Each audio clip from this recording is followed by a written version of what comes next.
Department Gilgit Baltistan with the support of UNICEF के साथ हम टेटनेस की गिलगित बल्तिस्तान के अंदर एक कैंपेन इधर फीमेल की 2 टीमें बैठी हुई है। सर थोड़ी बहुत इस चीज़ के बारे में टेटनेस के बारे में थोड़ी बता दूँ। ये टेटनेस एक बैक्टीरियल इन्फेक्शन है। आप सब एग्रीकल्चर के स्टूडेंट्स हैं, ये एक बैक्टीरियल इन्फेक्शन है। इसका जो इनिशियल सर्वाइवल होता है ये एनिमल्स गैस्ट्रोइंटेस्टाइनल ट्रैक्ट होती है, जीआईटी के अंदर, इंटेस्टाइन के अंदर, एनिमल इंटेस्टाइन के अंदर ये टेटनेस होता है। थ्रू द फीकल मटीरियल ये कंटामिनेट करता है सीएनएस में पहुंचने के बाद जब ये ट्रांसपोर्ट होता है सीएनएस में, तो इसके साइन सिम्टम्स डेवलप होते हैं जिनको हम लोग कहते हैं कि इंक्यूबेशन पीरियड। आप लोगों की कभी आप लोगों की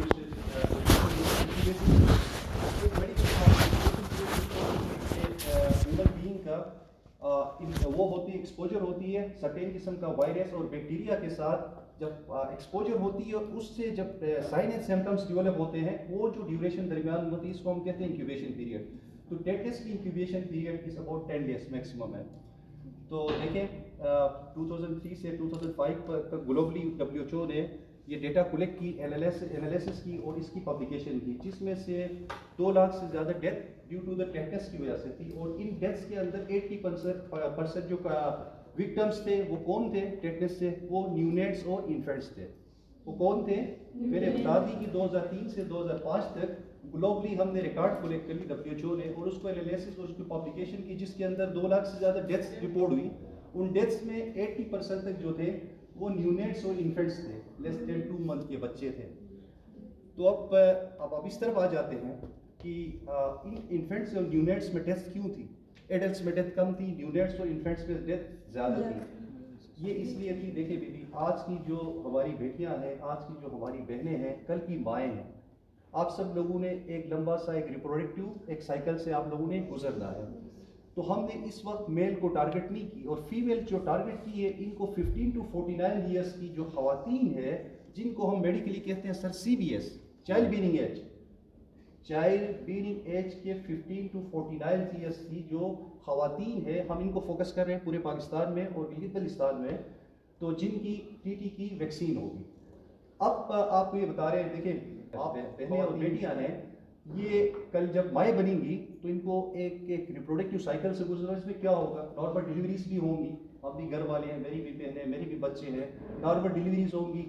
अल्लाह ना करे आप लोगों के सिजेरियन सेक्शंस होगी, अल्लाह ना करे मिसकैरेजेस होंगी, अबॉर्शंस होंगे। तो हम जिस कंट्री में रह रहे हैं ये डेवलपिंग कंट्री है, और हमारे जो लेबर रूम्स है हेल्थ के और जो सिस्टम बना हुआ है इतना ज़्यादा सोफिस्टिकेटेड नहीं है कि ये डस्ट फ्री हो, सॉइल फ्री हो। तो कहीं ना कहीं से फिर क्या होता है, जो इंस्ट्रूमेंट्स आपकी नॉर्मल डिलीवरीज में, और स्पेशली जब बच्चे का आप उम्बिलाइकल कार्ड काटते हैं, उम्बिलाइकस को जब काटते हैं, जब माँ भी वैक्सीनेट ना हो तो फिर क्या होता है, ये ट्रांसमिट होता है थ्रू द उम्बिलाइकल कार्ड। और सोर्स क्या बनता है? हमारी इंस्ट्रूमेंट, इससे ट्रांसमिट होता है बच्चों में।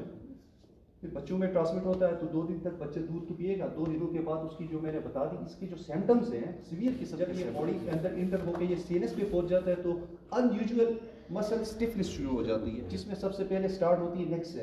आपके नेक के मसल स्टिफनेस शुरू हो जाए, फिर कहते हैं ये जा, जिससे आप सॉल्व करते हैं, सॉल्विंग जो मसल्स होते हैं ये स्टिफनेस होगी। डिस्फेजिया कहते हैं कि बंदा सॉल्व नहीं कर सकेगा।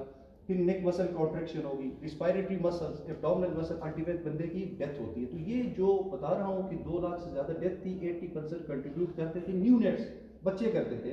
वो इस वजह से कि अनफॉर्चुनेटली देखिए पाकिस्तान के अंदर TT की जो कवरेज है अबाउट 60 to 65%।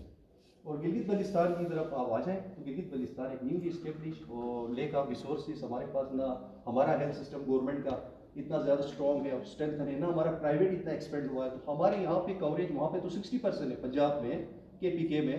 जब हम गिलगित की तरफ आते हैं तो यहाँ पे हमारी कवरेज अप टू 40%। और ये जो डेथ्स हो रही हैं, हर पाँच बच्चे लाइफ 1000 लाइफ बर्थ के पीछे डेथ हो रही है इस वक्त। 1000 जो बच्चे पैदा होते हैं उनमें से 5 बच्चे टेटनेस की वजह से पाकिस्तान के अंदर इनकी डेथ्स हो रही है।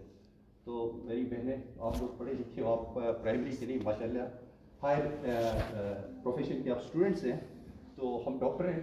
हम कभी भी कोई ऐसी बात, मैंने खुद पहले सबसे पहले जो भी इनिशिएटिव, और एक दूसरी बात, ये कोई कोरोना की तरह नया वैक्सीन नहीं है, सिंस 1980 से चल रहे TT की।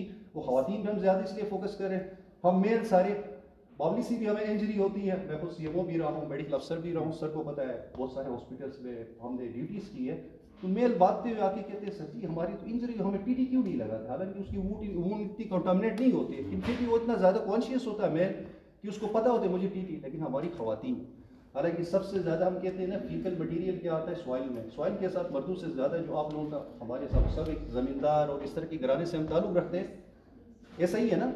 हम सब लोअर मिडिल क्लास, कोई मिडिल क्लास के लोग हैं, ठीक है, तो हम लोगों का, आप लोगों का कहीं ना कहीं किसी न किसी तरीके से जानवरों के साथ, सॉइल के साथ, मिट्टी के साथ आप लोगों की इंफेक्शन। मेरी ये रिक्वेस्ट है कि 15 से 49 साल की एज ग्रुप है जिनको चाइल्ड बेयरिंग एज कहते हैं, यहाँ पे हमने 2 टीमें बिठाई है, सारी फीमेल्स हैं, तो अपनी बहनों से मेरी रिक्वेस्ट है कि आज ही जाए, अपनी भी वैक्सीन करवाएं और अपने घर में भी आप मैसेज दे दें, और यहाँ यूनिवर्सिटी में भी आपकी जो कुलीग्स हैं तो काइंडली ये मेरे मैसेज को अपने भाई के मैसेज छोड़े DHO को, ये सारी चीज़ें DHO, अब तो वो दुनियाद ही, हम बहन भाई है, मैं डॉक्टर हूँ, मैं आपको सही बातें बता सकता हूँ, जो फैक्ट्स है, जो रिसर्च पे बेस्ड है, आप कुछ स्टूडेंट है, तो मैं आप लोगों से मेरी इल्तिजा है कि आप लोग आ जाएँ, या बायोलॉजिकल साइंसेस में हमारी 2 टीमें बैठी हुई है, तो मैं उम्मीद करता हूँ ये सारा बलक जाके वहाँ पे वैक्सीन भी करवा लेगा, अपने घर वालों को वैक्सीनेट करवा लेंगे और अपने जो कुलीग्स है उनको भी मोटिवेट करेंगे। इसमें एक पॉइंट सर, क्योंकि ये 2019 में भी कैंपेन, पहली कैंपेन नहीं है, ये 3rd कैंपेन है।